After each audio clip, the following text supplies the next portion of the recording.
Hello guys, मैं थरा advocate legal idea power YouTube channel में आपका स्वागत है। साथियों, आपके बीच में हम एक ऐसी लीगल जानकारी लेकर आए हैं जिसमें जानकारी जानना आपके लिए बहुत ही इंपॉर्टेंट है। अगर आपने इस तरह की जानकारी को फेस नहीं किया तो शायद आप कहीं ना कहीं इसके शिकार बन सकते हो। दोस्तों, मैं आपके बीच में लेकर आया हूं एक ऐसी जानकारी जिस जानकारी को जानने के लिए आपके लिए बहुत ही इंपॉर्टेंट है। स्टेप बाय स्टेप मैं आपको बता रहा हूं, आप इसको मेरे साथ में लास्ट तक वीडियो में बना रहिएगा। नंबर 1, अगर कोई भी किराएदार अगर आपके घर पर या आपने अपना मकान या फैक्ट्री या आपने अपनी दुकान दी हो तो शायद आप 12 महीने से लेकर 12 साल तक अगर आपने मकान या दुकान या आपने जो भी चीज दी है तो शायद आपको इसका नुकसान उठाना पड़ सकता है या आपका मकान या दुकान आपके हाथों से जा सकता है, क्योंकि आपने 12 साल से लेकर 12 महीने तक आपने एग्रीमेंट नहीं किया है। अगर जो शख्स 12 साल तक रह सकता है तो आपका मकान जा सकता है।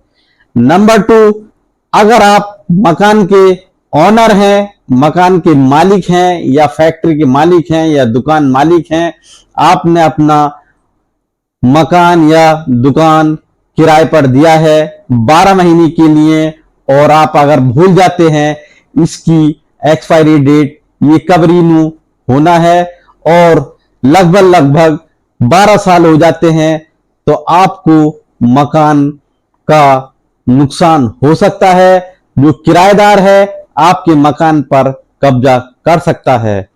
नंबर 3, अगर कोई भी किराएदार आपसे मकान या किराया के तौर पर दुकान मांगता है तो आप उसका हर साल के तौर पर 1 साल का रेंट एग्रीमेंट आप बनवाइए और उसको रजिस्टर्ड कराने की कोशिश कीजिए, या तो नोटरी से कीजिए या आप उसको रजिस्ट्रार द्वारा आप रजिस्टर्ड करवा सकते हैं। नंबर 4, अगर आप मकान मालिक हैं, किराएदार से के तौर पर आप उसकी पुलिस वेरिफिकेशन भी करवा सकते हैं। ये हिंदुस्तान का नागरिक है या कौन से स्टेट में रहने वाला शख्स है, इसके ऊपर कोई किसी तरह की एलिगेशन या केस वेस तो नहीं लगे हैं। अगर केस लगे होंगे तो आप उसको अपने मकान पर मत रखिएगा। स्टेप नंबर 5, अगर कोई भी शख्स आप अपना मकान किराए पर देते हो तो शायद उसके ऊपर किसी तरह का क्लेम तो नहीं है या आपके मकान पर लोन तो नहीं ले रहा है या उसके ऊपर आतंकवादी या किसी तरह के केसेस तो नहीं है, क्योंकि आपको उसका खामियाजा भुगतना पड़ सकता है। स्टेप नंबर 6, अगर आप ऑनर हैं तो आप किराएदार की वेरिफिकेशन थाने द्वारा जरूर कराएं और उसका रेंट एग्रीमेंट या तो नोटरी पब्लिक द्वारा कराएं या रजिस्ट्रार के द्वारा रेंट एग्रीमेंट हर 11 महीने के लिए आप दे सकते हैं, उसको हर साल रिन्यू कराएं।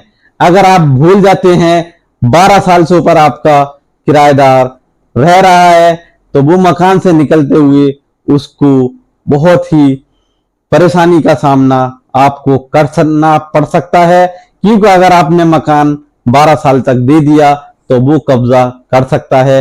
ये मकान आपकी प्रॉपर्टी आपके हाथ से जा सकती है। स्टेप नंबर 7, साथियों, आपको इस तरह के छोटी छोटी बातों को ध्यान में रखना है।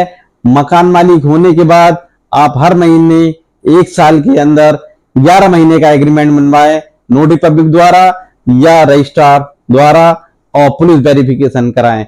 साथियों, अगर आपको इस तरह की वीडियो अगर आपको पसंद आए और आपको किसी भी तरह की एडवाइस चाहिए तो आप हमें legal idea power YouTube channel में आप हमसे संपर्क कर सकते हैं।